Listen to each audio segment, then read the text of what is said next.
timeless riffs and legendary solos just for you all weekend. 88.7 Brave New Radio. This is Classic. My guest this morning is Natasha Gaspard. She is an Emmy Award-winning television producer and founder and chief empowerment officer of Main Moves Media Incorporated, an influential platform dedicated to celebrating natural hair and beauty wellness for Black women. With over a decade of experience in the natural hair industry, Natasha has collaborated with hair care professionals and beauty brands to produce impactful video series, panel discussions, and community workshops. Her mission is to foster meaningful conversations about natural hair as a gateway to self-love, cultural identity, and self-expression, establishing herself as a leading voice in the natural hair community. As Executive Vice President of Communications and Media at the Natural Hairstyle and Braid Coalition, NHBC, Nasha's advocacy efforts in the U.S. and globally are instrumental in advancing equity within the beauty industry and promoting inclusivity that addresses the unique needs of Black women. Certified in PsychoHairapy, Natasha integrates a holistic approach to beauty and wellness into her work as she understands the profound connection between hair, identity, and mental well-being. In April 2024, Natasha received a stage 1 breast cancer diagnosis, which inspired her to explore holistic healing and share her journey through the, quote, Rooted in Wellness, unquote, series. This series delves into health and wellness by addressing root causes rather than merely treating symptoms, emphasizing the mind, body, and soul connection as the foundation for complete well-being. To further engage her community, Natasha launched the Rooted in Wellness Book Club. All right now, a space for individuals to deepen their understanding of holistic healing in a supportive environment. Through curated readings, the book club explores the spiritual science of health and wellness, empowering participants to embrace the mind-body-spirit connection as a path to transformative healing. Ms. Gaspard she knows the CEO and founder of Universal Right Publications, and that's how we connected, and she's on the air with me today, none other than Dr. Ayo Sakai. But Natasha, welcome. Thank you. Thank you so much for having me. That is a wonderful bio, I must say. I was like, well, go ahead now. I'm proud. I know that's right. I am proud. Okay. And as well, you ought to be. You know, and you know, it's interesting because a lot of times people will say, oh, don't read the whole bio. I said, no, I like to read the whole bio because I want people to understand what's possible, what can be done. And so no, just read that. Like, no, I want to read the whole thing because somebody might be out there saying, well, if it can happen for Natasha, it can happen for me. Yeah. So that's why I always like to read the bios to inspire people that, you know, and again, and you're doing that in spite of a diagnosis that you received back in May. We'll talk about that a little bit later. However, I am thrilled that Dr. Sakai introduced us. I'm happy to. She put us together, and she said, I think she'd be a great guest on your show. And I was like, there's like 3 people on the planet who can like recommend guests to me, and I do not have to worry about vetting. Dr. Sakai is one of them. I have Pam Perry, Nikki Woods, Dr. Ayo Sakai. Those 3, if they give me somebody, like they're on. It's just a matter of getting the date. Well, shout out to Dr. Ayo Sakai. That's my good sis. I love her very much. She is awesome, amazing, inspiring, and I just love her very much. So, well, she says the same about you. I mean, she's giving me the G2 on you, as you saw. So I was like, all right, that'll work. So, but yeah, we're looking to have a good time this morning. Talk about a lot of things. Natasha's in the process of writing a book, and she also has the book club. Yeah. But we're going to talk about what she does in terms of everything with the hair and the natural hair and everything. It's going to be kind of like a free-flowing conversation as usual. Don't have too much of a question list that I work off. Kind of like work off whatever the response is to the question I do ask, kind of generates the next question. That's the way it kind of works. It's all right with me. I love having conversations. All right, then we gonna do all right then. We gonna be fine. You love conversation. I love conversating as well. Yeah. So all right, I see you have a couple of things going on here. You got the Emmy Award-winning television producer, and then you have the whole hair thing going on. So let's talk a little bit about kind of like one of my first questions I do ask is like, where did this start? Now, I know we were talking earlier in the lobby about you think you've always been an activist even when you were a kid. So let's talk about where did everything begin? Yeah. So I was born and raised in Brooklyn, New York. My parents are from Haiti. Okay, in the West Indies. And so revolution is in my blood, if you will. And, you know, I went to school for communications in broadcasting and media at St. Francis College in Brooklyn. We'll start there because that's really where it went down. I was in love with Lauryn Hill. Okay, Lauryn Hill was really hot at that time, right? 1997, 98. And she was beautiful. She was gorgeous. She was talented. She was natural. And for some reason, those two things seemed incongruent to me. Because at the time, I had a relaxer in my hair. Everybody I knew had relaxer. I had relaxer since I was about 10 or 11. Okay? And so it hit me that I didn't think natural hair was possible for me. You know, I made excuses like, oh, well, you know, she's an artist. She can do that. You know, she's already famous. It's all good. But is it possible for me? And in that same moment, I questioned why am I thinking that? Like, where are these ideas coming from that my own hair that grows out of my head is not for me? So I had to really wrestle with this idea. And you know, I started asking people around me. I was like, well, maybe it's just me. Let me see what's going on. But I noticed that everybody that I knew had relaxers. And so I said, well, something else is going on. It must be a little bit deeper. And so at the time, I had switched my major from psychology to communications, right? And so I still had like that psychology background going on. But media, I fell in love with it because I realized that how powerful media is. And so what ended up happening is I started asking a lot of women that I knew, you know, would you ever wear your hair natural? And they looked at me as if I was crazy. Like, why would I ever do that? Like, we're not going back to Africa. We're about to be in the new millennium. We don't have to deal with our hair. We have relaxers. It's like the miracle, the miracle we've all been waiting for. And those answers really hit me so hard because I realized that not only did I think it was impossible, everybody I knew didn't think it was. And so that started me on a journey to digging deeper into the psychology of why we feel the way we feel about ourselves. Why do we think the way that we think? And so I, of course, was taking communications and I had a communications class and I was learning about advertising and marketing and all of these things. And I said, but wait a minute. I started putting two and two together. And I said, oh, snap. I drank the Kool-Aid. We all drank the Kool-Aid. I said, these ideas are not from me. I incorporated them into my psyche, into my being, so much so that I believed that my own hair was not good enough and that I had to change it in order to be accepted, in order to be loved, in order to be seen as a human being. I mean, it's deep. It's deep.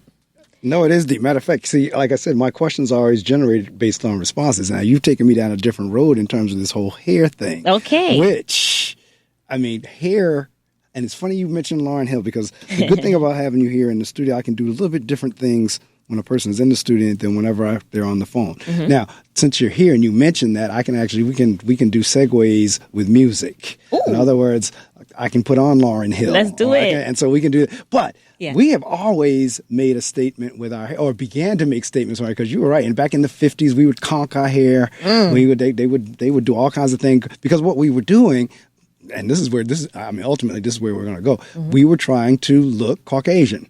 That's why we were straightening our hair because we wanted the straight hair. And then we started like, hey, wait a minute, that is not the way we want to look. And the afros came in because whenever I was a child, we were all wearing afros. Everybody was wearing an afro. You had the Angela Davis with the big afro. You had folks, the Jackson 5, they all had afros. Right. So we've taken on hair to make statements. Yeah. And you're absolutely right. Yeah. At some point, when we started getting into like, wait a minute, no, we don't need to look like that. We don't need to have our hair straight. It doesn't have to be, hair is something. Like me as a brother, I can tell you now, I get fooled. I remember back in the day with wigs, I knew when my mom wore a wig. Okay. It was very distinct. You Right. knew, but now the way You can't hair is tell. done, you really can't tell. Right. And since, like I said, I'm a brother, I get fooled quite frequently. We can get into the wigs in a little bit, but back to what you were saying, because I used to think that it was, us wanting to be white, but really what it was a symbol for access, right? Access to a better life, access to more opportunities, right? It was a way for us to assimilate, for us to make people and ourselves feel as if we're participating in this thing called life, right? And I get it. Because of how, the history of Black people in this country, it makes sense that, at the time after slavery, you know what I mean? We were trying to figure out who we were again. And our hair went from being a source of pride and status and all of these things on the continent to now having to be shaven off when you come to this country, dealing with scalp disorders and diseases, being in the hot sun, having to cover your hair, not having time to actually take care of yourself, that self-care, that self-love. And so it turned into something that became a burden. And then on top of that, it was so foreign. You know what I mean? The texture of it was just so different than what people were used to. So they used to say it was like wool and like, animal hair and all this other stuff. And it's just like, think about the psychological damage that people went through when it came to their self-image. And I think that was very deeply ingrained, and it was passed down from generation to generation. And so for me, as a young girl, my mom had this idea that long, straight hair was the standard of beauty. And I get it, because that's what she was taught. And I'm sure her mom was taught, and then her mom, and so forth and so on. But it came from somewhere, and I think sometimes, we don't necessarily go back that far and think like, okay, where did this come from? But for me, it stopped me in my tracks when I was like, wait a minute, what is going on? Something deeper is going on here. And I was determined to figure out what it was. And I did. And I had to get to the point where I felt comfortable with myself. Once I realized that I drank the Kool-Aid and I believed this lie that I had to change something about myself in order to be beautiful, to be human, right? I decided that I can no longer do this. I didn't want to do it. I didn't want to play this game. And I wanted to figure out who I was on my own terms. And I believe that was the beginning of the shift in my consciousness. And I believe that is a shift that every human being needs to take, because not only was it, I was just talking about natural hair, I then questioned everything that I thought. Where did these beliefs come from? Where did I get these ideas from?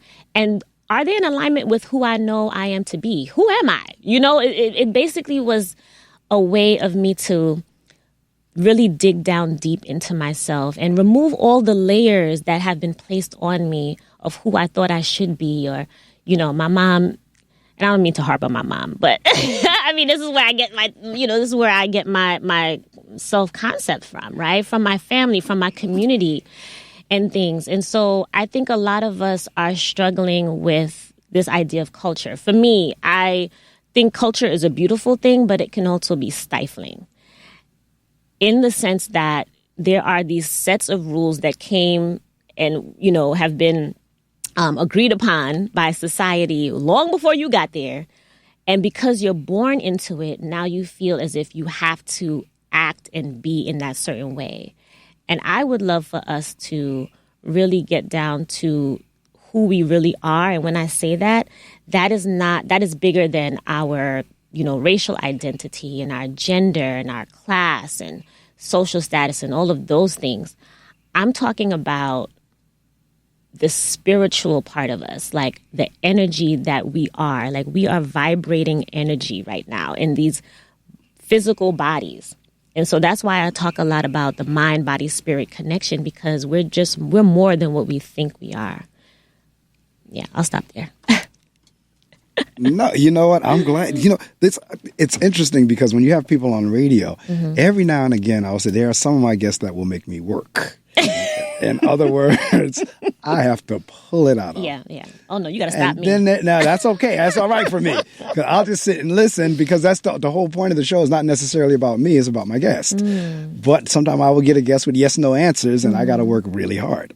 Yeah. I don't have to do that with you, which I'm loving it. Yeah. All right. Yeah. And is that last comment that you made in terms of the whole, I cannot tell you how many books I have in here about what you just said. Oh, tell me. Matter of fact, it's like books. they are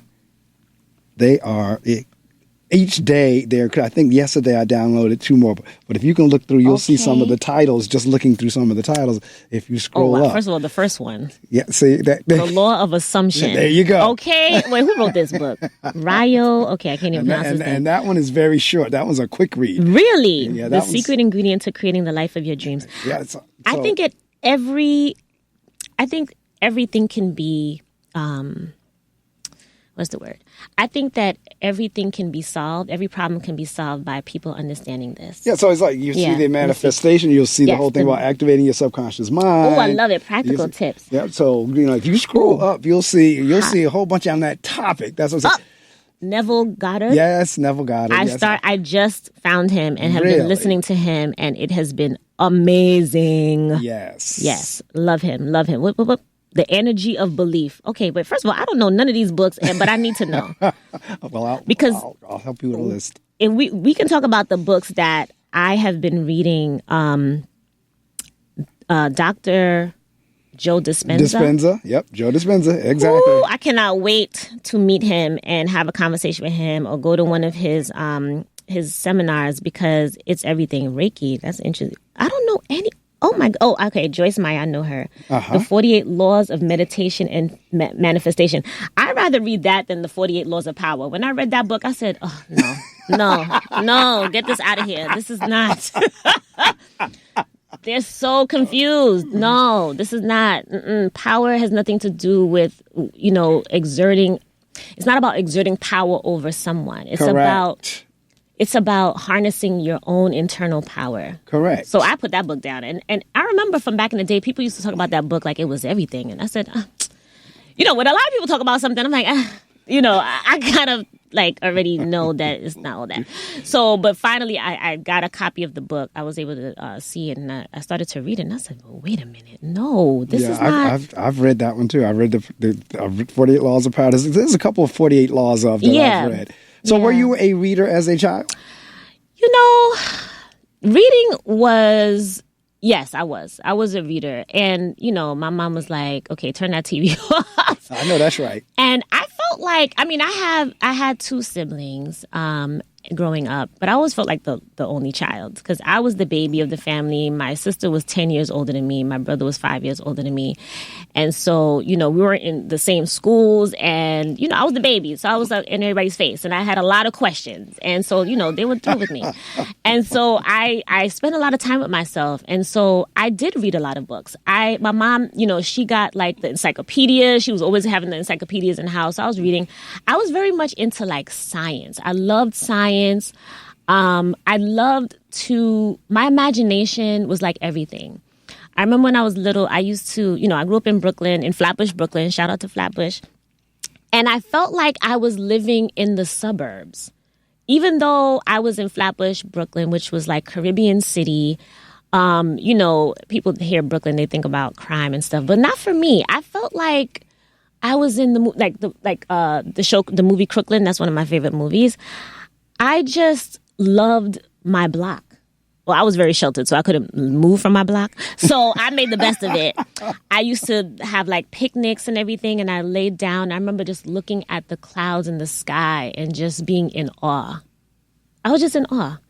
And that's how I was when I was a child. I was very ethereal. I was just very much into my environment. And I was an observant person, an observant child. I would just look and observe and listen to people and just try to, soak it all in. That's the type of child that I was. I mean, I was very talkative, obviously. And there were moments when I was very shy and wasn't very confident in myself. And I think it was because, again, the environment that I grew up in, there was a lot of ideas about how little girls and how girls should be. You should be quiet and you should be a good girl and you need to be nice and you need to not speak too much and, not just very restrictive. And I hated that. So me and my mom were very, we bumped heads a lot. And I think it was because it was my spirit. My spirit wanted to be free. But there was a lot of things in society that did not want me to be free. And That's correct. And I think hair was one of them. And so it's funny because, a lot of people hear hear what I do and I tell them I talk about natural hair. They think I'm talking about like beauty and style and fluff. And they think it's very surface. And I'm like, no, honey. No, this is the deepest conversation you will ever have. And maybe that's why people are thrilled and like enthralled with me because they think we're going to have like the surface conversation. But I go deep. I mean, I'm going to your soul. You know what I mean? Tell you what, during our time here together this morning, please go there. Oh, yes, I'm there. Yeah. Like we are there. So the activism part of me. Okay, when I decided to cut my hair, it took me a little while. I'm not going to lie. At the time, there wasn't a lot of information around natural hair. I was like, what am I going to do? I just remember being a child and really struggling with my hair and my mom pulling on my hair. And I used to get, hot comb. I used to press my hair and it used to give me headaches. And then I was like, well, let me get a relaxer because at least I won't have the headaches. I graduated from heat to a relaxer. Like, this is the thinking. You know what I mean? It was never like, oh, my natural hair is beautiful. Why don't I just wear that? It was like this problem hair and not problem hair, but like, this wasn't the way to present yourself as a young lady. After a certain age, it's time to get your hair relaxed because you're going to be a woman now. And this is the way to go. And so when I decided to not relax my hair anymore, I was like, okay, I'm going to cut my hair. So then I'm like, okay, my hair's going to be natural and it's going to be short. I'm like, oh God, what is going to happen? I had a boyfriend at the time. I was like, is he going to leave me? All of these pressures that, I just put on myself based on how I thought I was going to be received. But then after a while, I said, you know what? Forget it. Let me just go and do what I know in my heart I need to do. And so once I cut my hair, I had to figure it out. I didn't know what I was doing. I just picked it out and I, moved on with my life. And so what happened was women started to stop me on the street. And everywhere I went, people was like, wait, your hair is natural? How? Why? Why would you do that? And then it turned into curiosity. I wonder if I could do that. And I said, right. And I said, of course you can. Why can't you? So I was having like these little mini on the couch conversations with folks and just trying to dive deeper into their reasoning and for them to understand and to hear themselves because I had to hear the internal struggle that I was having with myself. So how do you define natural hair?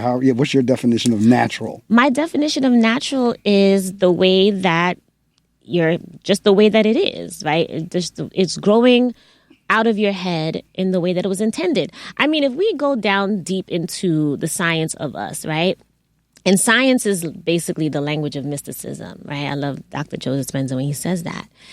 I think people think that science is a separate entity from life, as if science is the thing. And until we can describe it and name it, it's not real. And I'm like, no, that's backwards. Science is always going to be a little bit behind because we're learning, we're discovering. You know what I mean? Before we were able to see molecules and atoms and stuff underneath a microscope, the microscope had to be created. But that didn't mean that the atoms weren't there. We just didn't have the mechanism by which to see and the language to describe what we were seeing, And so, when women would ask me and I said, wow, this is interesting. People are interested, they're curious, and I love it. However, I was like, there needs to be something. I said, what about a television show? There needs to be a television show about natural hair because, I'm just one person and I want women to understand. I want them to go through the process of unlearning everything that they've learned that kept them away from who they really are. Because again, I realized that natural hair, the conversation around natural hair, was not just about hair. It was about who I was at the end of the day, who I believed myself to be, and how did I create this new self-concept. I had to step into life as a different person, as the person that I was created to be. You understand? So I was like, okay, let me do this television show so that I can show people and teach people. But I'm like, but I'm not a hairstylist, so I can't talk about that part. So I'm like, are there natural hairstylists? I don't know. And of course, the law of attraction, let's talk about that. I was working at Brick Arts Media at the time, and I was a producer there. And I went to a photo shoot that one of my colleagues was happening. He said, come down to my photo shoot. I was like, all right, I ain't got nothing better to do. I was always trying to get away from my desk and do something. And so I sat down, and there was a bunch of stuff happening, and I sat next to this lovely woman, and we just started having a conversation. And I mean, it was the best conversation. We were laughing and joking and just vibing. And I said, what is your name? I was like, I didn't even ask you your name. And she said, my name is Diane Carol Bailey. And I was like, wait a minute. Now, that's significant because a few weeks before, I was looking for a natural hairstylist for my show. And I was like, I don't know anybody. And one of my friends said, oh, you should reach out to this woman named Diane. She's my sister's aunt. You should reach out to her. And then the doubt started to come in because, again, no one was talking about natural hair. I wanted to do a whole television show, and I kept thinking all of the ways that it wouldn't work was popping up into my head. I was like, well, nobody knows about natural hair, and what if she thinks I'm crazy, and, what if it doesn't work, and blah, blah, blah. All that to say is I didn't call her, but I sat right next to her. I didn't have to call her. There you go. I didn't have to call her. It was a divine appointment. Okay, the universe put us together right next to each other, and we had the most amazing connection, and we have been friends ever since. And turns out she is not just a natural hairstylist. She was the godmother of natural hair. She wrote the first textbook ever on natural hair care and braiding, okay? She was one of the cohorts of cosmetologists and braiders who advocated for the first natural hair styling license in the country. I said, but hold on now, hold on. So this is no mistake. My vision was bigger than what I thought it could be, right? It was bigger than what my small mind at the time, right? This limited thinking that I had, like, oh, this is just a small show and, nobody knows. And it doesn't matter if nobody knows. I'm burgeoning a new path. Of course, nobody's going to know. I can walk this path. So I'm going to walk this path. And so her and I started immediately creating video content. And I was like, okay, let's talk about what are some of the things that are going on. At the time, this was around 2011, 2012. YouTube was huge, okay, when it came to the natural hair community and the natural hair movement. And there were women who were on there who were just confused and were figuring it out as if natural hair was this new thing that didn't exist before. And I said, wow, here it is. I'm learning about the industry that was created around 30 years ago. There are natural hairstylists throughout the country. There's a license. There's an industry. I said, but okay, so now all I have to do is be the conduit. I need to bring the people who have the information with the people who are looking for the information. And when they find each other, magic. It's going to be magic, And so that's what I did. However, I didn't realize how many gaps there were before I had to get to that point. And so that kind of took me on a path towards advocacy and towards really getting people to see themselves as who they really were. So I had the community who were just like I was back in the late 90s, who were thinking something's wrong with my hair. I need some product. Although they were going natural, right? They were still looking for that thing that would make their hair acceptable, something that would make them feel as if their hair was good enough. but it wasn't a product. It's nothing outside of you. It's always what is inside of you. So I knew that there had to be a psychological shift that was happening, that had to happen in order for women to feel whole and complete. And for them to start to love their hair. Because it was a process for me to love it. Because I didn't know what I was doing. I was always thinking my hair was bad, like thinking that it wasn't beautiful the way it was. Like I had to do something. I had to manipulate it in some way. I had to slick it down. I had to put it up. I had to put it away. I had to, all of these things. And the other side of it was that the natural hairstylists now, they were feeling left out of the conversation, if you will. Because, when social media came around, if you weren't on social media, it was like you didn't exist.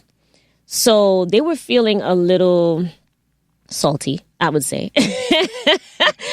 And I had to, and I wanted to, because I was always the love child. I remember one of my friends gave me that nickname. He was like, "You're a love child." Yeah, because I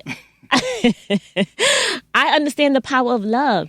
And also, I had a vision. I'm a visionary. I didn't know that at the time, but I saw it. I was like, the solution was so clear to me, but people were so mired in the problem they couldn't see.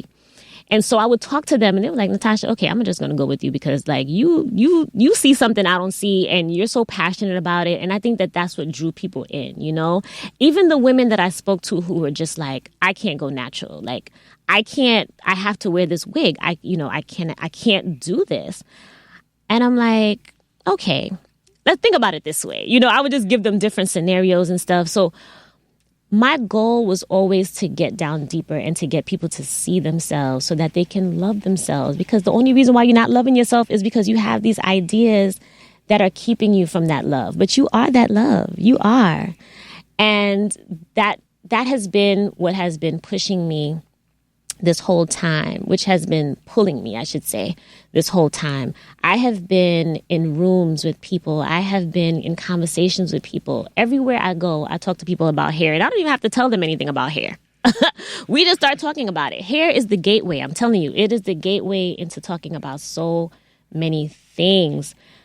And I just love it. And I'm just like really excited about the work that I do, the people that I work with, the direction that we're going in with this advocacy work around the natural hair care license.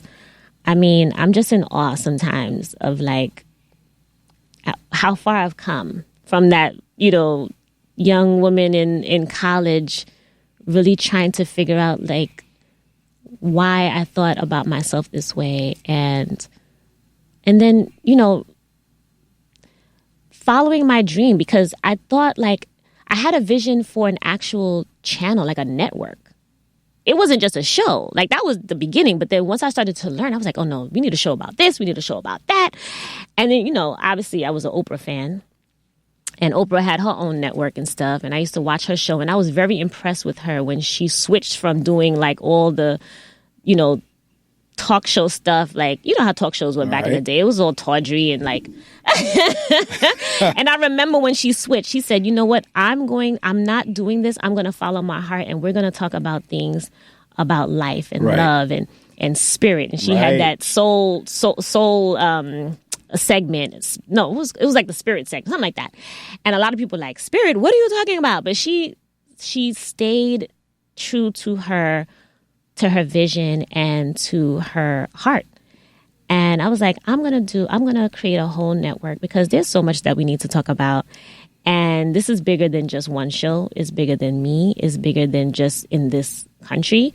I have traveled to Paris. I've traveled to Ghana and have had all these conversations about our hair and what it represents.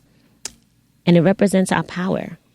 Well, so talk to me. Is that how Maine Moves Media came about? Yes, indeed. So talk to me a little bit about Maine. Maine Moves. It's M-A-N-E. That's right, as in hair. I always love play on words. Maine, M-A-N-E, Moves Media. Absolutely. Even got an alliteration in there, M-M-M. M-M-M. Maine Moves Media. Talk a little bit about that. Yeah, so the first show that... I don't know if you remember Craigslist. Not Craigslist. Yeah, Craigslist. Yeah, Craigslist. I put an ad in Craigslist and I was looking for a hairstylist. So this was before I met Diane Bailey. Because again, I was like, I'm not a hairstylist. I can't give people this information. And I didn't want to go too deep into like the psychological, because I was like, okay, we got to talk about something. I need to like make an entryway into talking about these things. So I said, okay, well, people are interested. What are they interested in? They want to know about how to get how to make their hair look cute. Okay, so we'll start there. And, I went to the International Beauty Show, which is a show that happens at the Jacob Javits Center every year. And I said, okay, let's do something there. Let's see if natural hair is even at the show. Clearly it wasn't. But, we made the best of it. And I put it on BCAT, which is the community access television station in Brooklyn. And when I went there, I was like, okay, I have an idea for a show. It's community media. I was like, I'm in the community. I really wanted my show on like E! Entertainment or BET, but I had to work my way. I had no connections there. I didn't know. And to be honest, I didn't think BET would be interested, to be honest, or any other network, because again, this was so new. Nobody was talking about natural hair at all. And so I said, okay, well, I'll create it myself. And that has been like my motto. If I can't do it, if I can't find it out there, I'm going to create it. And that's really what sparked the idea for Main Moves Media. Because I knew the power of television. I knew that, media has been used to, again, shape our concept of ourselves and of other people. You know what I mean? We watched The Birth of a Nation, which is one of the first moving images, the first film, and how it depicted Black people and how that set the stage for how we have been seen since. Stereotypes are built from this. But I've said it can be broken down too. So I'm not going to use it to disempower people. I'm going to use it to empower people. And so I said, okay, Main Moves Media, that's what it's going to be. And I started to create the content. Like when I met Diane Bailey and I started to meet other people, we just started to do interviews and tutorials. That was a big thing. But then also the natural hair movement started to pick up in New York. And there were natural hair events all over. Like almost every week there was a natural hair event. And I said, you know what? Okay, I don't have money to hire a camera person. Let me go buy a camera. Let me buy a tripod. Let me get a microphone. And I said, I'm going to interview people. I'm going to document this because this is huge. I was like, there are Black women meeting together, coming together to talk about their hair, to talk about the fact that they're no longer putting chemicals in their hair, that they are, accepting their beauty. And so I would go to these events and I would see, hundreds of women. There were all types of events. But then I started to get a little disappointed because the conversation was only around products and style. And, that's not what I was trying to, convey with this conversation. And then brands started to get involved because they saw that there were all these women who were very interested in products. And so now you saw a shift from products having to do with straightening your hair to now natural hair products. So then they started to listen to the conversations that were happening online, right? You started off with chat rooms, having conversations. Then it started to be, MySpace, Facebook, and then eventually when YouTube came on, and then Instagram and stuff like that. So these were places where women could connect with each other and say, hey, what are you doing? And this is what I'm doing, and sharing pictures. And so it was a whole thing that was happening, and it was picking up so much speed and momentum that these companies started to hear and listen and see the trends and like, oh, coconut oil. Oh, they like that. Okay, let me start putting coconut oil. Ooh, shea butter. Ooh, they like shea butter. Okay, let me start putting shea butter in these products. And, it's all marketing. And of course, I knew that. And I just assumed that everybody else knew that too. But I was like, oh, no, I went to school for this. I went to school for this. I learned all this stuff. So I said, okay, so a part of my work is also media literacy. I have to, let people know that these marketing campaigns are very savvy. They're targeted. Like they know what you're looking for. They know the buzzwords. They know your pain points, and they are creating, air quotes, a solution to your perceived problem. Because again, our hair is not a problem. It was just perceived that way. And so they were like, oh, these women don't like their hair. Okay, let me give them a product and line my pockets. So, that's how it was. So everywhere I went, this was my focus, and my goal was to let people know and let people understand that, you know, you're the power, you're the thing. You know, it's not about a product, it's not about a style, it's really about you. So Main Moves Media has turned into, you know, the television network. I also do a lot of workshops with young girls and women. I do a hands-on class with hairstylists. So Diane C. Bailey and I have partnered up to do that. And so I realized women were looking to understand. And YouTube was something great, right? I go to YouTube all the time. But with natural hair, you need to be in there. You know, you need to like have your hands in your hair. You need to understand the techniques of how to move this way, how to braid.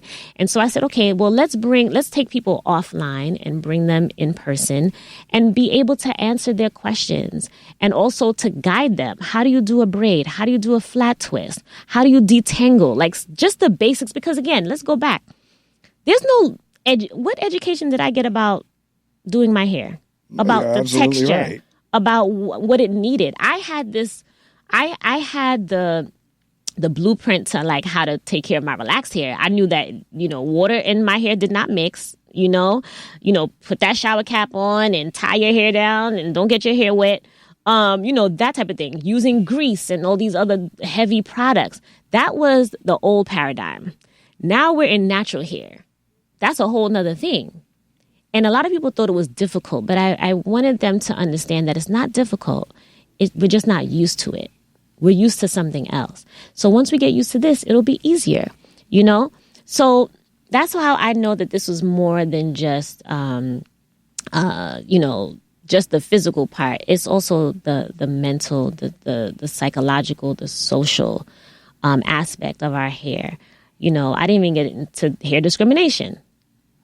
So, you know what, listening audience, if you've just joined me, I hope you've been with me since 6. I definitely hope you've been with me since 7 because my guest this morning is Natasha Gaspard. And we are talking about hair, but not necessarily hair in the way you might think. Yeah. That hair is associated to a lot more than just being on top of your head. Oh, yeah. And that's what Natasha's talking about because it is connected to self-esteem. Absolutely. It is connected. I see here you have like self-love, cultural identity, self-expression. Yeah. And it has. And like I said, over the years, we have used hair to make statements. And even now, like I'm the principal of an all-boys school. And if you walk in my school, you will see all types of different hairstyles. I love it. They have boys that sponge. We have boys that do all kinds of natural hairstyles that's in there.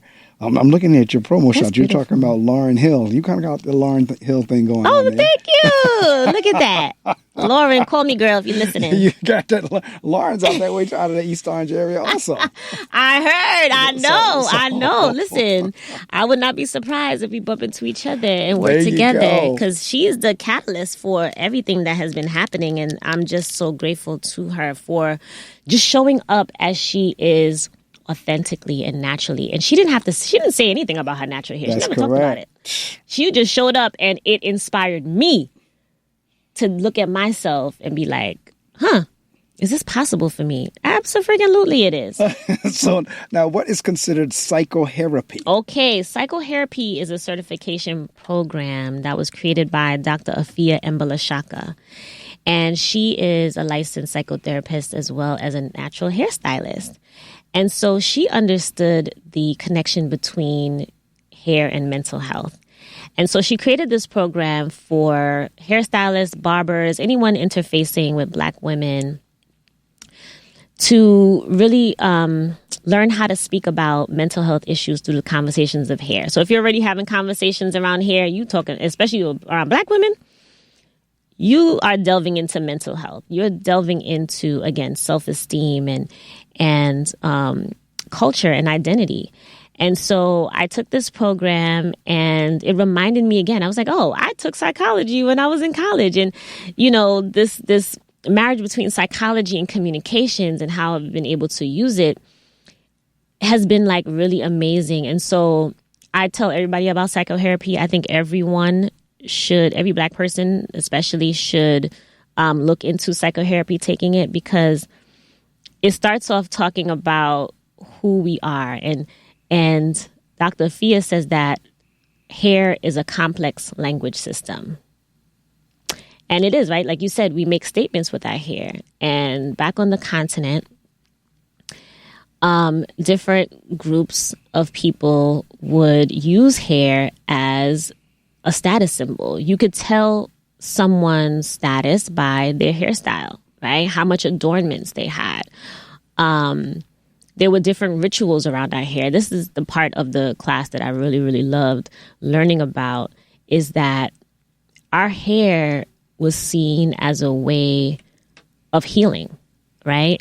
So there were different concoctions that were made, and the hairstylist was revered in the community as like the healer. This is the crown. You know what I mean? This is where it all is. Like the power starts from here.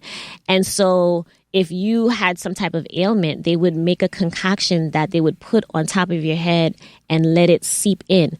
So now we come, fast forward, there are a lot of studies that are coming out now that are linking these hair products and beauty products to cancer and fibroids and all these things. So if we know that before, we used to put things on our hair that would heal the body because our scalp is skin, and so it's permeable, then it's no surprise that these chemical relaxers that we've been putting on our hair has been seeping into our bodies. And what are these chemicals doing? I mean, I don't know if you ever smelled a relaxer, but okay. Oh, I have. I have. Okay. I know exactly what you're talking about. You already know ain't nothing natural going up in there. Okay? What is it doing to our bodies? And so, this is how we talk about the mind-body-spirit connection, right? How is it the way that we think about ourselves and the way we feel about ourselves affect our behaviors and what we do to ourselves? And so our hair health is definitely tied to our overall health, mental, spiritual, and physical well-being. And so this is why I say, I feel like I'm doing such important work. It's not just about the aesthetics of hair. I think that that's beautiful too, and we could talk about that. But for me, again, I feel like, and I know, and I believe, I know that this is deeper than that. Well, you know what I found interesting, and I've had this conversation with folks before, in terms of braids and so forth and so on. Okay, let's talk about it. Black people, for the most part, we've been braiding our hair forever. Uh-huh. It was in 1976, there was this movie called 10. And Bo Derek wore braids in that movie, a Caucasian woman, and everybody went out of their mind. Oh my God, she was a 10. Because she was wearing braids. Now, we have been wearing braids for eons. And it was like, okay, well, it's just, but now you put a Caucasian woman on there with braids and everybody's like, oh, it's the best thing going since ever. And so, and then the second part of that is like, even with locks, like at one point I was always, I always thought they were called dreadlocks. And then I was educated to say, no, they're not dreadlocks, they're locks. The word dread was put in there for a totally different meaning. So I no longer say dreadlocks, I just say locks. You're wearing locks. So let's talk a little bit about how, again, like you were just talking about, and my undergrad is in business administration with a concentration in marketing. So I know exactly what you're talking about. Yeah. When it comes to businesses, it's all about the almighty dollar, and however we need to get it, we get it. So if we figured out shea is what I need to put in there, or coconut oil is what I need to put in, that's what we're going to do to make the money. Right. So you're absolutely right. But how do we not, there's two things going on there. How do we not fall into the stereotypes and everything that's out there, and at the same time connect the dots between, like you said, your self-esteem, messaging, and everything else? So... okay, wait. I got a little lost in there. Because there's a lot of things. Braids. There's a lot of things going on with hair. That's my point. Yeah. Now, interestingly enough, what you're doing is somewhat unique, or either not talked about a lot. So I'm glad we're actually exposing it or bringing it out here on the show. Yeah. So, for my listening audience, again, because I always want to be educational, informational, entertaining, so forth, on and so on. This is a different topic. And it's a topic that's very common, particularly, again, with hair, because we all have it. We do. Well, I used to have it. And I kind of went to Yul Brynner, Michael Jordan, the whole, I went that whole way. I loved it as well. And it's been like 20 plus years, if not more. But in any event, hair has always been important, especially in the Black community. Yes. In terms of styling and everything else. But you're connected to something deeper than that. Yeah. I am. And I think, it's deep and then it's not. You know what I mean? I think I would love for us to get to a place where we could wear our hair any way that we want and nobody bat an eye. Right. Lash. You know what I mean? And that's really the part. Like, I know we say that hair is tied to our self-esteem, but that's the part that I'm trying to uproot. I don't want our hair to be tied to our self-esteem. Because we're deeper than that. We're more, who's it, India Ari? Yes, more like, I am not my hair. I'm not my hair. Yes. I'm not my hair. But again, because we are visual beings and we rely on these 5 senses, just the 5, we have more than 5 senses now. So we can go there if you want to. But, and I think that this is what I talk about when I say know who we are. I'm talking about the totality of who we are. I'm talking about more than these physical bodies. Like, these physical bodies are amazing. I'm not saying that, that it's not. I think that we are a marvel. I think that human beings are phenomenal. I mean, the evolution of us is just amazing, and I'm just astounded, and I just want us to even have a glimpse into our magnificence. But there's more to it than that. How we even got here. What makes up this, what is animating me right now, is more than just the physical. There's a consciousness that's happening and we all have it. And the thing is, I want us to see ourselves. Once you see yourself, you will see others. We don't have to, this golden, not the golden rule, but I think that we have been conditioned to always look outside of ourselves. And, we have 2 eyes that look this way. We're not looking in. But what we have to realize is that it starts within. So I'm very big on meditation. I don't know if you meditate. So I am. I do. Okay. Matter of fact, I go to a meditation center. I have like 3 meditation coaches. Really? I have Eugene, I have Maria, and I have Blake. Okay. So yeah, and we go on. So yeah, I'm in. That's what I mean. Yeah. Dr. Io was right. She's talking about energy. She was spot on. In terms of, I do acupuncture, meditation, massage. Okay. Of course I have my church activities and prayer and so forth and so on. But no question, I believe, because I'm trying to think, and I'm probably going to wind up paraphrasing it, that we're actually spirits having a human experience, or our souls are having a human experience. But going back to what you were talking about with the body thing. Yes. Now, in terms of going back to the hair, and you got ready to go down that road, and you brought it back to my mind whenever something that you just said in terms of hair discrimination, because there have been kids kicked out of school, people kicked out of jobs because of now they wanted to wear their hair the way they wanted to wear it. And so, no, you can't be in our graduation because your hair is like, or you can't work for me, or you can't go to this school, or you can't do this, that, and the other. You were going down that road, go there. Yeah. Well, hair discrimination is a thing. Discrimination is a thing. And, this idea that all people have to look the same is an antiquated idea. And again, I think it's because people really don't understand human beings. They don't understand themselves. If you understand yourself, then you will understand other human beings. And if you accept yourself, you will accept everybody else. Correct. There's nothing about you that needs to be changed. Nothing in order to be valuable and accepted as a human being. Nothing. And so these old beliefs and ideas, die hard, right? Because it's just a thought that we just keep thinking. It's a habit of thought. And so this is why, it's interesting. I am an advocate, but I love what Bob Marley said. He said, I believe laws are unlawful. And I agree with him. Even as an advocate who's going up to Albany next week to advocate for the natural hairstyling license. And let me tell you why. Laws do not change hearts.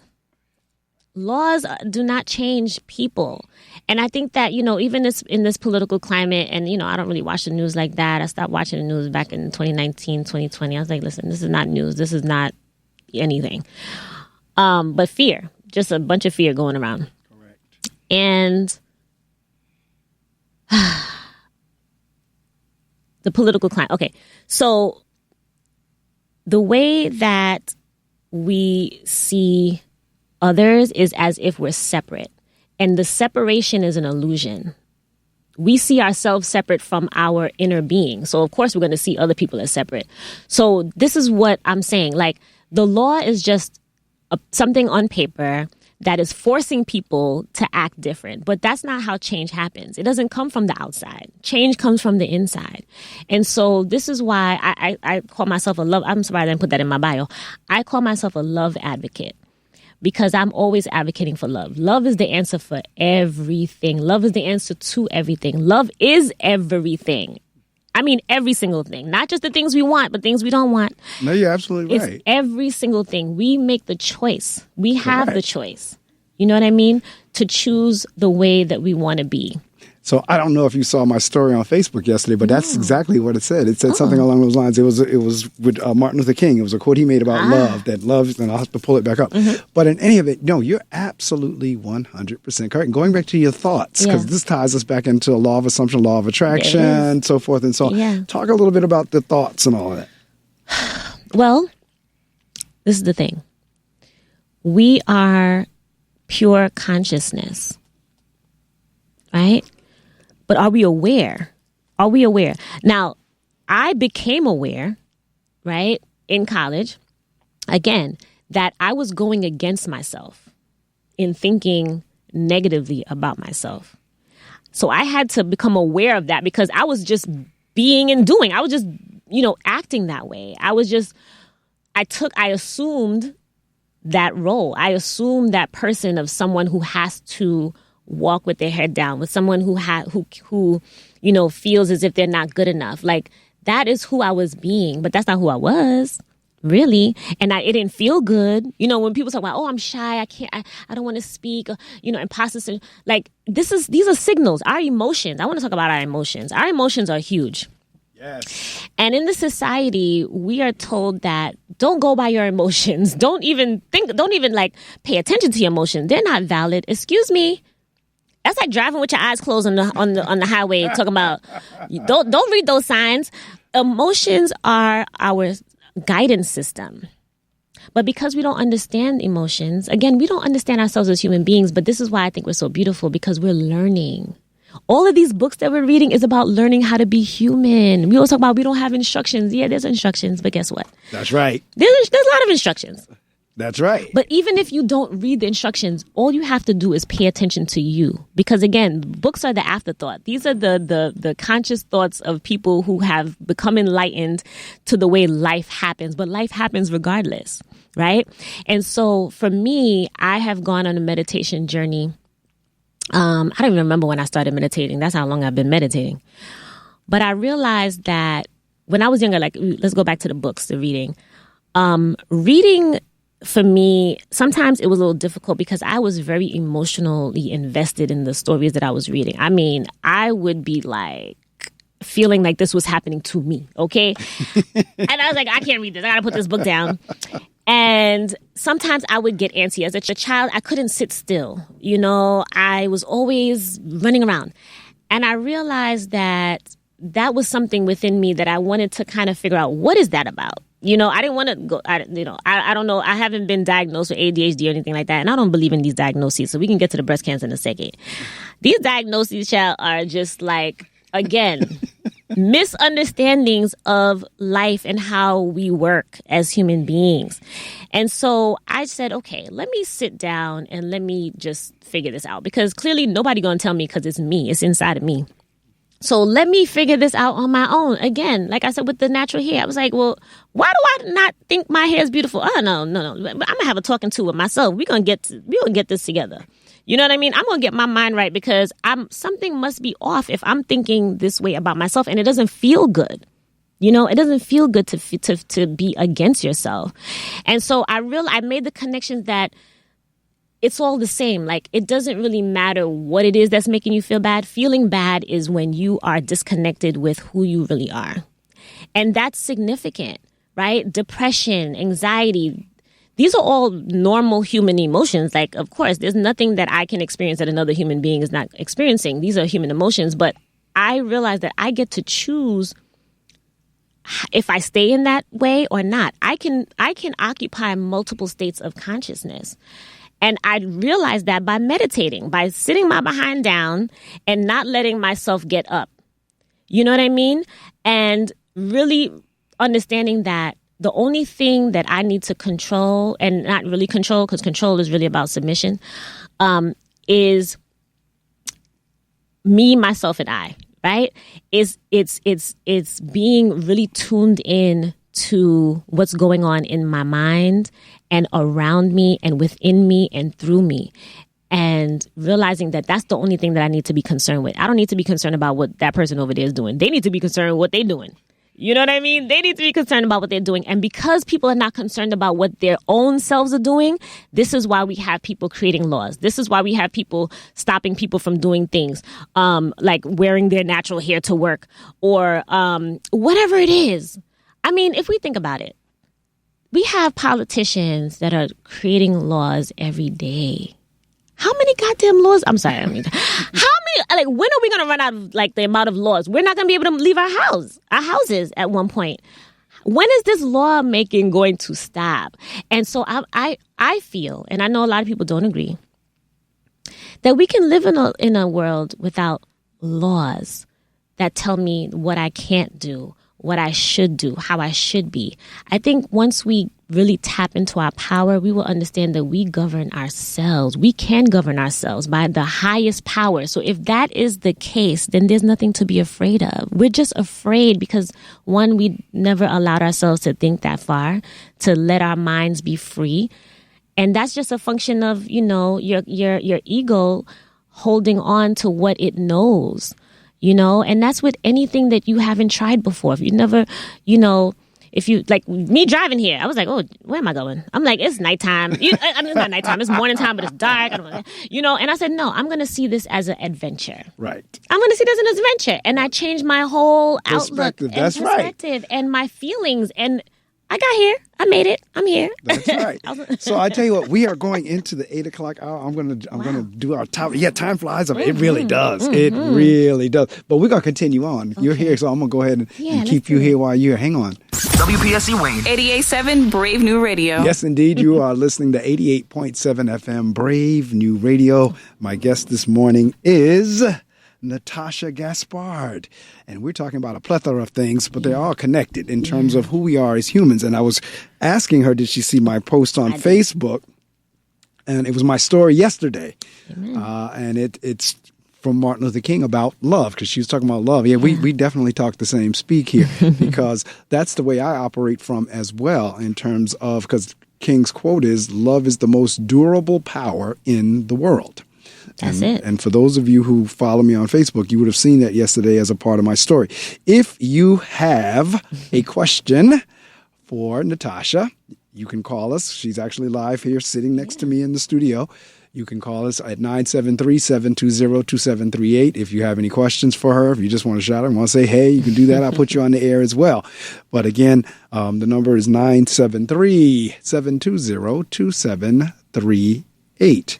Right. So, you know, continue on, like we were talking about the thoughts and who we are and who we're not, and the laws, and because again, why, like, how, like, going back to the hair discrimination thing, and I get it again because I undergrad in marketing. I get it in terms of representing a company and this and that.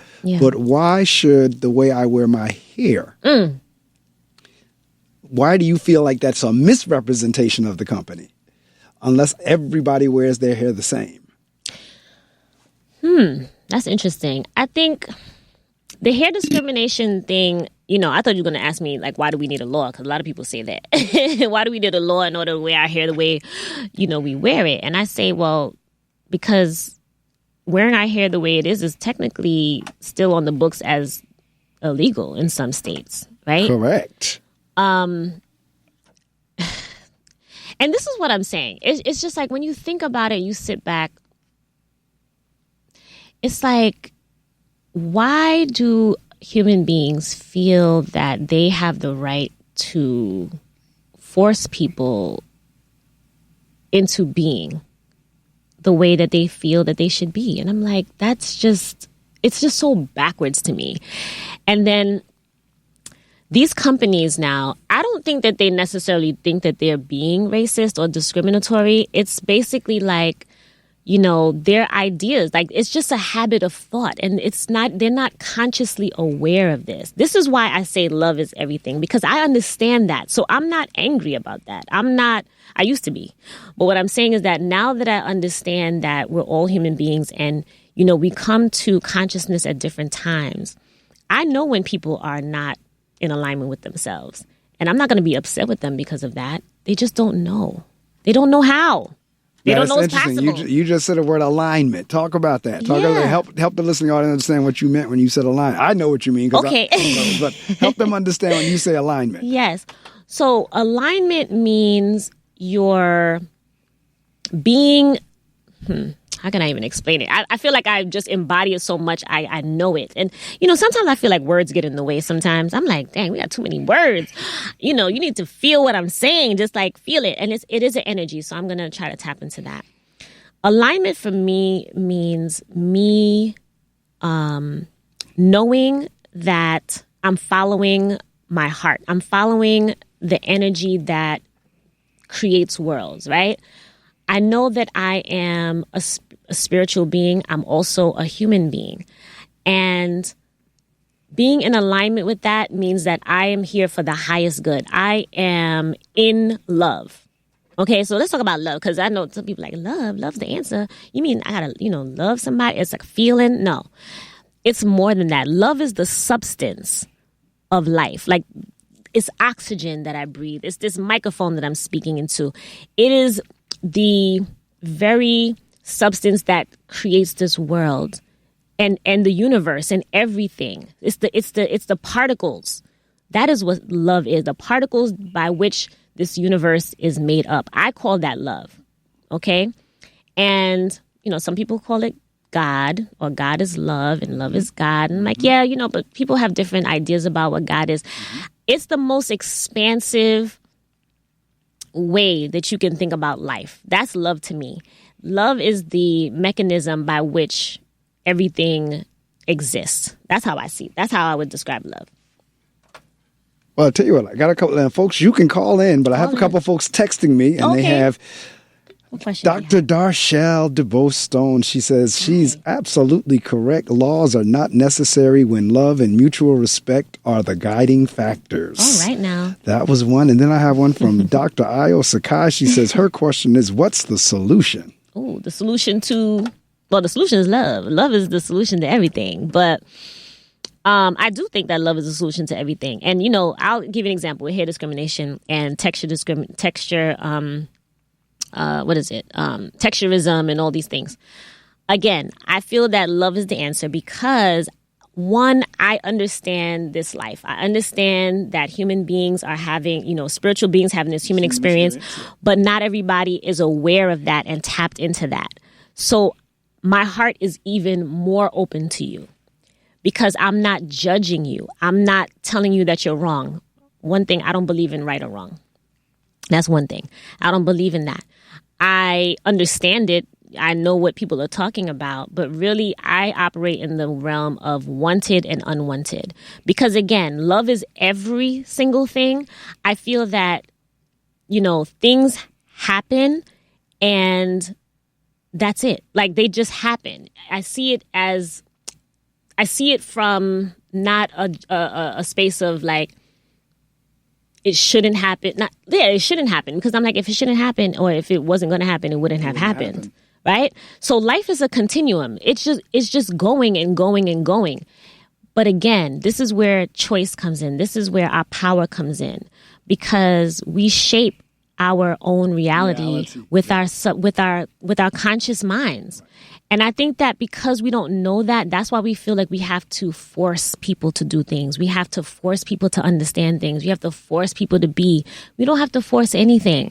This is what I'm saying. The biggest control is surrender, is letting go. And you learn that through meditation. That's why meditation is such a great practice because you really understand life in its purest form. everything that you're seeing here, all the messages that you're getting is based on what people see with their physical eyes, but there's more to life than that. And once you understand that, and then you get to tap into that, then you get to create, because we are creators. We're just upset because we're not creating, and we're like frustrated because we're like, why is it not happening? Because you're not allowing it to happen. You're Correct. going against it. Correct. Yeah. You're resisting. Absolutely right. Yes. So I'll tell you what, I got another question from Dr. Io. She says, what's the step forward and 2 or 3 things we can do today to be aligned? Oh, okay. Find the big self to elevate and resonate higher with or higher than society. Well, I want to elevate with society because, again, we're in this together. And I imagine a world where everyone is conscious to that, right? Is aware of that. Because I feel like that's what we're actually all looking for and hoping for. But again, we're looking outside of ourselves. We're looking at that person like, why can't that person be that? Why can't, the Republican Party do this? Why can't they, no. Every time you look outside of yourself, you're already lost. You're losing. So I guess the first step is to make a commitment to yourself, to get to know yourself and to love yourself, because you're the most important thing in this whole universe. You're the most important thing. You're absolutely right. Now I'm going with you about the diagnosis, because you were saying like all these diagnoses and so forth and so on, because you're into holistic. Holistic is it. Like, right. Yeah. So that's what I'm saying. So talk a little bit about, because I know we go to these, like I've shifted more toward that way as well. I still go to my regular doctor, but I'm thankfully on no medications and hope to stay that way. Yes. So talk to me a little bit about, these diagnoses and frame of mind, because I've had several cancer patients as my guests here. That's hence the pink hat. Right. I've had several, and I always say, first off, just hearing the word cancer would like stop the rest of the conversation for me. So that's like, so from that perspective, and then in terms of how to treat it. Okay. Because there's the thinking of treating it holistically versus chemo versus this, that, and the other. Well, let's go down that road. Well, this is the thing. I know cancer is a very scary thing for people. When I got the diagnosis, and actually before I got the diagnosis, I went on Instagram and I was like, okay, guys, because I share a lot of things. So I'm like, why not share this? So I said, okay, I'm going in for a biopsy. Let's see what's going down. And every time I hear biopsy, I'm like, oh, it's probably cancer. But I said, let me not jump the gun and just see, right? And so got the biopsy, got a phone call back. They said it was stage 1 cancer. The official diagnosis was DCIS, ductal carcinoma in situ. And so it was stage 1. And I said, this is interesting, and I went on Instagram and I shared the diagnosis, and I basically told everybody to take a deep breath. I was like, it's going to be all right. Okay? And I said, this diagnosis makes sense to me. The reason why it made sense is because years before, and, I have been, I've had fibroids, uterine fibroids, okay? A lot of women that I know have uterine fibroids. My mother had it. My sister had it. My niece has it. And again, another thing that doctors don't really understand is fibroids. Where do they come from? They don't know, And so I'm like, okay, well, it's my body. I should know what's going on in my body. I can't rely on someone outside of me who's going to see me for 15 minutes, look at a lab and tell me what is going on. So at that point, I had 2 surgeries, and they already tell you it's going to, we know that it grows back. That's all they know, that it grows back is something that happens in a lot of people. So, okay, go about your life, go about your business. And so I said, I'm not having another surgery. I'm going to heal this thing. I'm healing it. Okay. And again, with the meditation work, we're understanding like, meditation is me going into the mainframe of the universal computer, if you will. Right. And allowing my body to do what it was designed to do, which is to heal itself. So if I'm not healed, or if something is happening, that means I'm out of balance somewhere. Energetically, not physically, because I feel good. You know what I mean? I feel great. Like,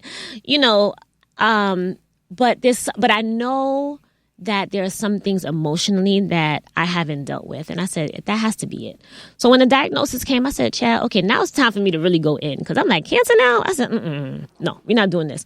I need to go in and really deal with the emotional trauma that I have been through in my life, because it's blocking the energy from flowing, because my body is supposed to heal itself. My body is supposed to be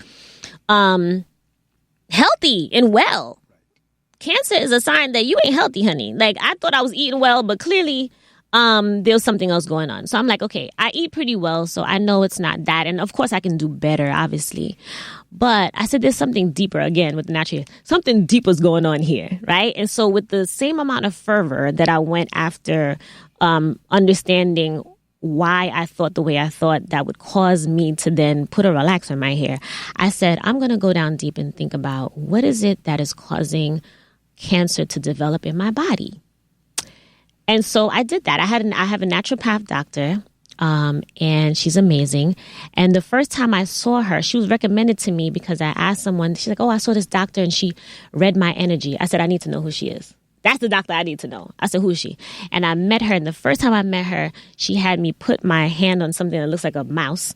And she walked out of the room and she came back and she had all these facts and figures on the screen. And she was like, I'm having that done today. Okay. At 11 o'clock. All right. And so she's like, tell me about this sadness and this grief and this and that. And I said, I was like, what is she talking about? But I said, I'm here for it. And we had the most amazing conversation. I mean, when you go to the doctor's office, they give you 15 minutes and you out of there. I was in there with her for an hour and a half and we were just talking, and we were talking about Ghana, and she used to deliver babies in Ghana. I was like, oh, I just came from Ghana. And it was just the most beautiful conversation. I was like, this is what I'm talking about. She is seeing me. She's talking about me. What's going on in my life? How do I think? How do I feel about myself and what's going on in my life? Not like, here's the blood and this is what it says and da-da-da-da-da. And here, take a bunch of like chemotherapy and whatever. I mean, I didn't have cancer at the time, but it was more than that. So when you say holistic, and it's so funny because people think holistic is like this new thing or this alternative thing. No, we're talking about what we've always done. Right, we're talking about life. Yes, we're talking about life. That's what we've always done. We're talking about looking at life in its totality instead of just having a narrow focus on one thing. So back to the cancer. So I reached out to her and I was like, girl, I said, I got this diagnosis. She said, okay, we're gonna clean it up. We got to clean it up. Okay. And so she said, come down to Georgia for a week. I'm going to set up some appointments with some other practitioners and stuff.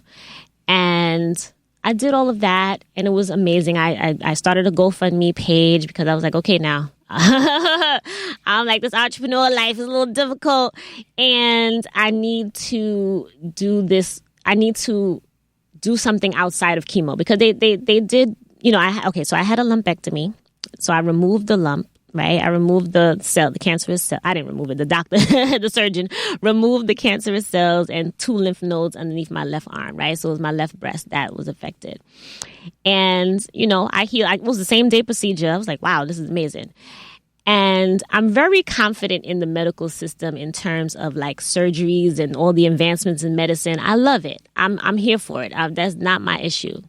My issue is really thinking that, that there's only one standard of care, that there's only one way to heal, especially when it comes to cancer. So they, of course, told me that, recommended that I do chemotherapy, radiation, immunotherapy, and pill therapy. And I was like, well, for stage 1?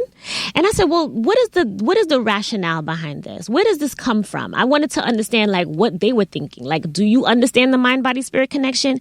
And she didn't. And I started to read this book. My naturopath doctor recommended a book called The Metabolic Approach to Cancer by Dr. Natasha Williams and Jess Higgins Kelly. And I read that book and I was floored, one, by just the amount of things that contribute to cancer in the first place. Foods, to the environment, to our emotions. And I said, okay, this is the type of book I'm talking about. Okay. And so once I started to read that book, I started to make the connection that obviously there's more to the story around cancer. And there's not just one way of looking at this, because cancer is a collection of many diseases. It is a lot of factors, contribute to this, right? And so if that's the case, then we need to look at everything, not just one thing. And on top of that, they weren't looking at anything. So in the book, they give you 10 questions to ask your medical oncologist. And so I said, okay, I'm going to ask her these questions because, I ask questions, okay? And so I sent her the questions and she said, you know what? I have not been trained in this way of thinking. I look at the data and I make my assessment, and that's that. And I said, okay, you're not the doctor for me. And I appreciated that. I wasn't mad at her. I was like, okay, girl. Because the thing is this, my naturopath doctor is a doctor, but then she's also a naturopath doctor because she went and got more information. There's no limit on the amount that you can learn. If you are trained in this way, okay, good. But guess what? There's more to it because, again, the Western medical field, whatever, doesn't necessarily take into account the whole person. And we're whole. We're not pieces. Correct. We're not a piece. We're not a... So it didn't jive. Okay, so when we talk about alignment, that was not in alignment with what I knew to be true. And I felt that in my soul. And I was like, you know what?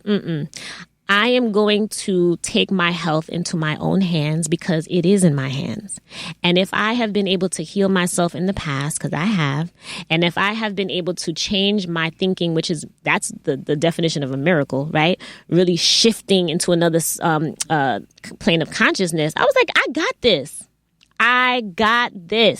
And so that is really, the basis of Rooted in Wellness, because I wanted people to understand that there is more to health than just one thing, which is like food. A lot of people think, oh, it's the food.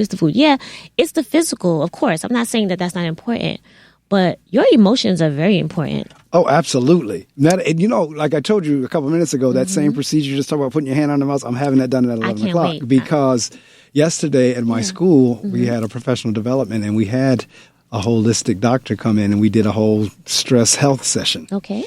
And so he offered to do the service. And, of course, we come there. So I said, yeah, I'm going to take you up on it. But a lot of the stuff that you're talking, he was talking yesterday as he was talking to my teachers, especially like the emotional piece that you're talking about. We were saying the same thing. Like the emotions are connected to what's going on physically in our body. Exactly. Because when you don't deal with the trauma that you have dealt with, and it doesn't have to be like... It could be any trauma, anything that has altered your world. Let's just say that, okay? It could be, you broke your foot, which I did. I fractured my foot when I was a little girl. All of these things, to sexual trauma, to physical abuse, to emotional abuse, all of these things, they stay in your body. You know what I'm saying? They're stored in your body. There's another book called The Body Keeps the Score. That's a great book, too, that kind of really talks about the evolution of this idea of PTSD and how... the author of the book was working with, returning veterans. And then he started to work in a children's hospital and realized that they were experiencing the same symptoms. And he was like, oh, this is not about war. This is really about trauma, and how it really changes the physiology of your mind and all of these things. So this is what I'm talking about, diagnosis, because when we see people who are depressed, right, or who are suffering from depression and all these things, I see mental health as a gauge, right, that tells you how in alignment you are with your true self. And the more out of alignment you are, that's when things start to break down. That's when you're like in depression. That's when you're in anxiety, bipolar. Like your personality is all over. You don't know who you are. You're struggling. You're struggling to make sense of this life. And the thing is, the answer is inside you. But again, we are trained away from ourselves. We have a gut brain. We have a brain. We have more than just one brain. And this is the thing, too. This is why I get excited, because I feel like, again, when I talk to people, we're talking about stuff. Oh, I'm going to naturopath doctor. I'm going here. We're learning. We are in the process of learning. This is the evolution of the human being. We're learning about ourselves because we're new to this world. Like the world has been around for millions and millions and billions of years, and we're new. And so that's why I give people grace, because I'm like, you don't know. I'm still learning. You know what I mean? So I'm not gonna be mad at you. Like, we just got here. We just got here. And then I want to take it to the children too, because now we have to understand that, you know, we have been raised in a certain way. And so now that we are becoming aware of it, we have to realize that we have to give that knowledge to the children, but actually not give it to them. It's really leaving children alone and understanding that they have the same spirit. They came here knowing, just like you came here knowing, and somebody made you not know, right? Or somebody made you think something different about yourself. And so we need to not be in their way. That's it. Just like wellness and health will happen once you move the things that are keeping you from being well. There's no source of sickness. There's no source of evil. There's no source of none of that. It is what is blocking the natural flow of energy that causes the problem. No, absolutely right. I could not agree with you more. Right now. Like I said, you're talking my speak. You really are. The whole energy, because we are all energy. I mean, one of the doctor that came in yesterday, that was one of the first things he says is, you have a good energy in here. Yeah. And I was like, I'm so glad you said it, because I have parents that'll come into my school and say the same thing. And I was like, oh, there's a good energy, because that's exactly what I'm striving for. Yeah. Like in my home, I do everything I can to create a good energy, yeah, and in terms of good vibes and so forth and so on. So I am right down that road with you in terms of that. In terms of your diagnosis and all that kind of stuff, there is more than one way. Yeah. And again, I appreciate the fact that your doctor said, well, I haven't been trained in that. Because see, this is the thing. A lot of people are afraid to talk to their doctors. Oh, yeah. A lot of people are afraid to talk to them or ask questions or this, that, and the other. So you were willing to do that. So talk to me a little bit, because you have something with your book club. And is that what you were referring to? Yes. Talk to me a little bit about the book club. Yeah. So Rooted in Wellness, again, started off as an Instagram series, because, you know, I'm really active on Instagram. And I said, you know what? All these things that I'm learning about health and wellness, I need to share this. Like, what is the point of me keeping this information for myself? And that's how I've always been, right? When I find something, I'm like, well, I'm gonna tell everybody about it. I'm gonna tell everybody. And so I started this Rooted in Wellness series, and I found this doctor. We again had a divine appointment. I had this book of I saw this book called Voodoo in My Blood, My Journey from Surgeon to Shaman. And so that title just drew me in. And it was written by a woman named Dr. Carole Jean Murat. In English, Carole Jean Murat. Okay, she's from Haiti. And so we had that connection. And so she was talking about the fact that she was an OBGYN trained, you know, in the medical field. And she also came from a family of spiritual healers. But she was raised to be ashamed of that side of her family. You know, because voodoo and Santeria and all these things are seen as something that's other, seen as something that's evil, source of evil, when really it's just a study of life. It's life. You know what I mean? It's life. And so she basically married her medical training with her spiritual training and has been able to heal people. And so I went to an event and she was there. And we talked and we connected. And I was like, okay, you need to be on my show. I need to talk to you. And she was like, of course. She was like, yes. I wasn't going to do it in English. I was just going to do it in French and Creole and Spanish and stuff. But she was like, you convinced me to do it in English. So I was like, thank you. So we've been doing that. And I said, you know what? I've been telling people about all these books, but I know people ain't reading these books. Because first of all, The Metabolic Approach to Cancer is a great book. It was my first Audible book. So I was like, oh my God, I love it. I don't know what took me so long. But I was telling people to buy this book, and I know there's a lot of information. But again, I'm a visionary, so I was already at the end. I already knew that I was healed and everything that I was reading was going to benefit me. So I wasn't caught up in the details of like the diet, because they like go really in of the science and stuff. So I said, you know what? Let me start a book club. Because if we do it together, it'll be part book club, part study group, and part support group. Because I'm like, first of all, there's going to be a lot of people who want to know about cancer because either they're dealing with cancer, they have a family member who has cancer, or they want to prevent them from having cancer or any other disease.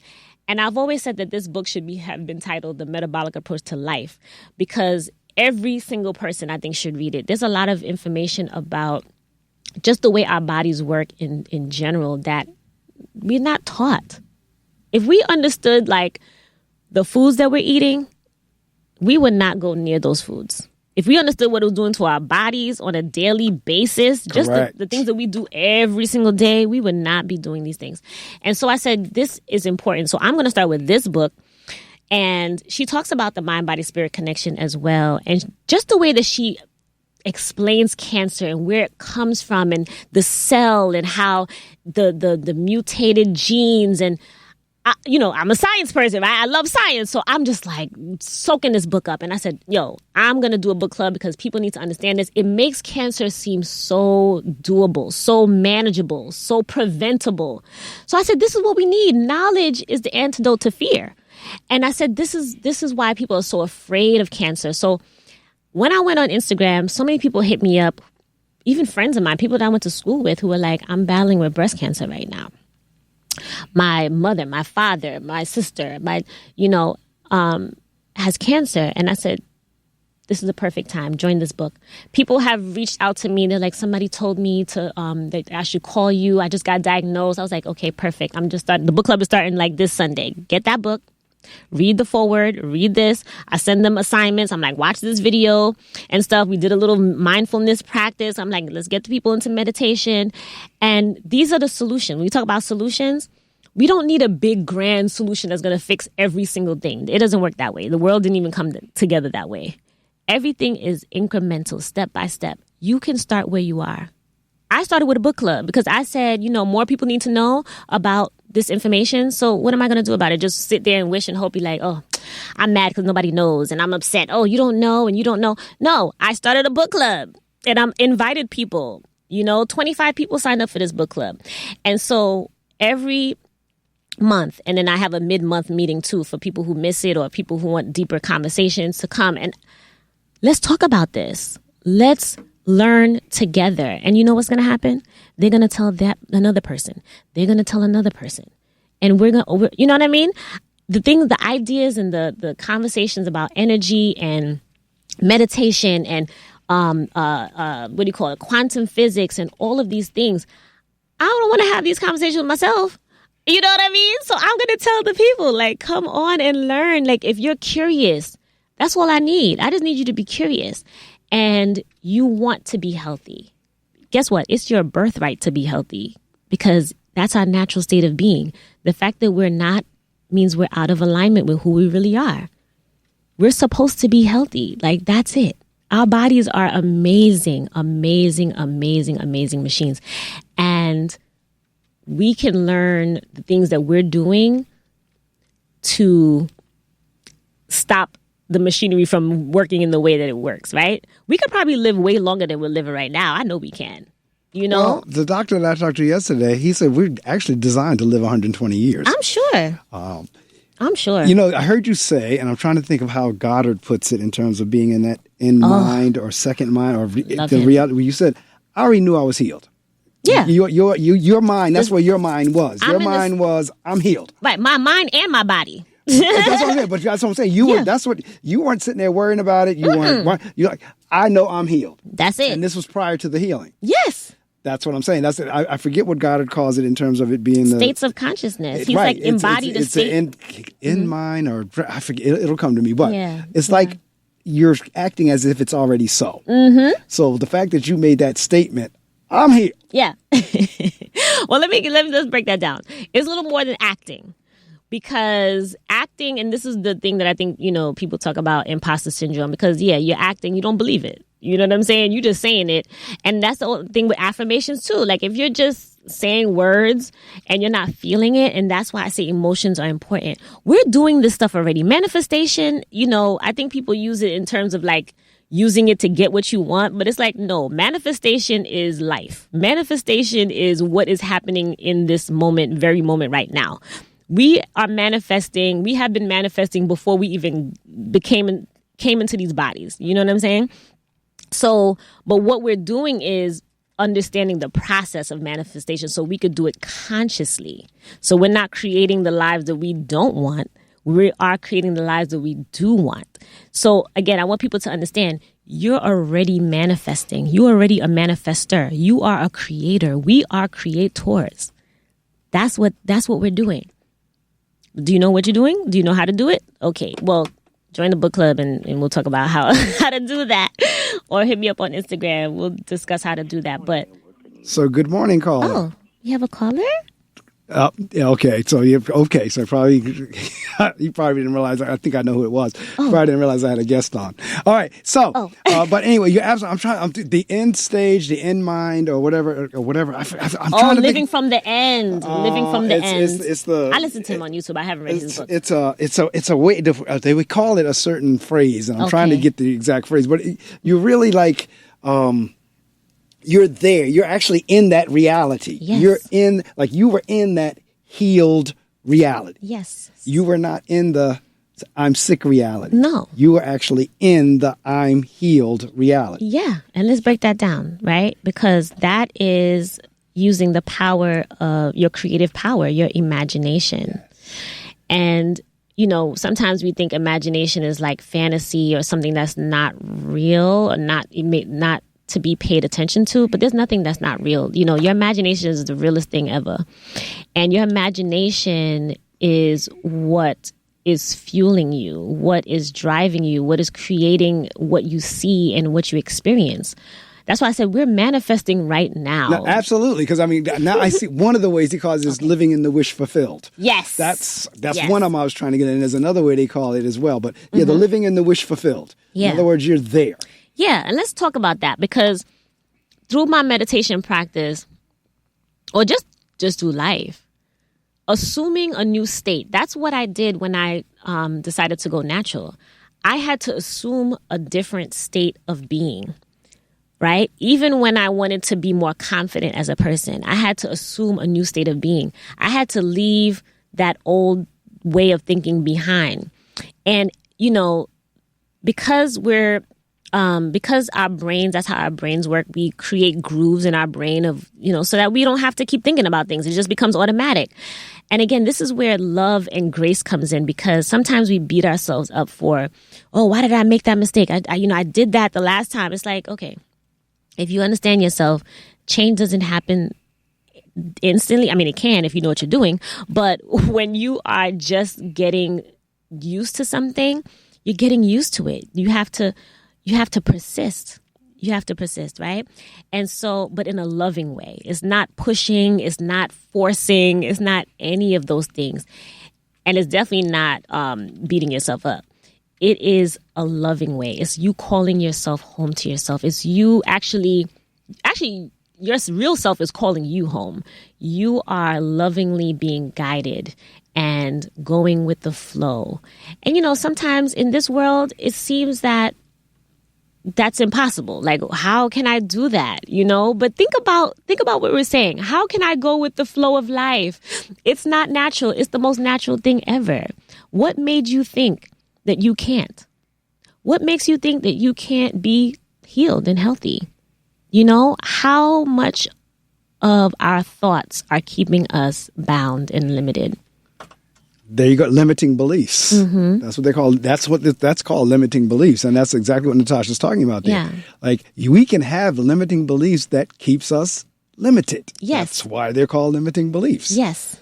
And through the meditation practice, I have realized how to let go, and it's a physical. I get physical reactions from that. Like my body starts shaking. I'm like, oh my God, what's happening? But it's really. Again, there's a connection between your mind, your body, and your spirit. And so opening your mind is an actual practice. It's a mechanism. I'm trying to even find a word to say what it is. Like you have to kind of like go through it to understand. You have to experience it. Like I could tell you what meditation is, but if you don't sit there and meditate, you're not going to understand. And sometimes, it's not about trying to make something happen. It's allowing life to be. It's actually you not trying to make anything happen. Now try that. For somebody who's a control freak or somebody who wants to control, try sitting there and just allowing life to happen. And I think I had practice. Like I said, when I was little, I laid down on the grass and watched the clouds just move in the sky. I didn't do it. I didn't have to do anything. One of the things that actually helps me to get into that space is like I tell myself, I need to do nothing. There's nothing I need to do. I need not to do anything.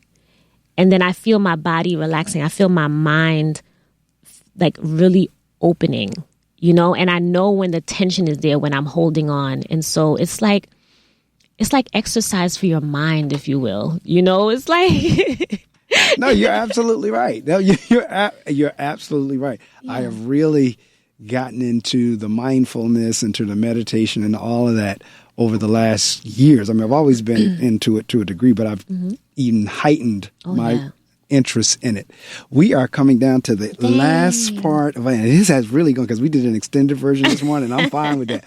But what I do now is I'm going to give you a chance to promote. You can promote anything. The only thing you cannot say during that promotion period is a dollar amount. Okay. If you want to shout anybody out, if you want to let folks know about what you do, your business, you can do all of that. The only thing you can't say is a cost. Okay, now. So you got it. I'm turning my mic off and you go.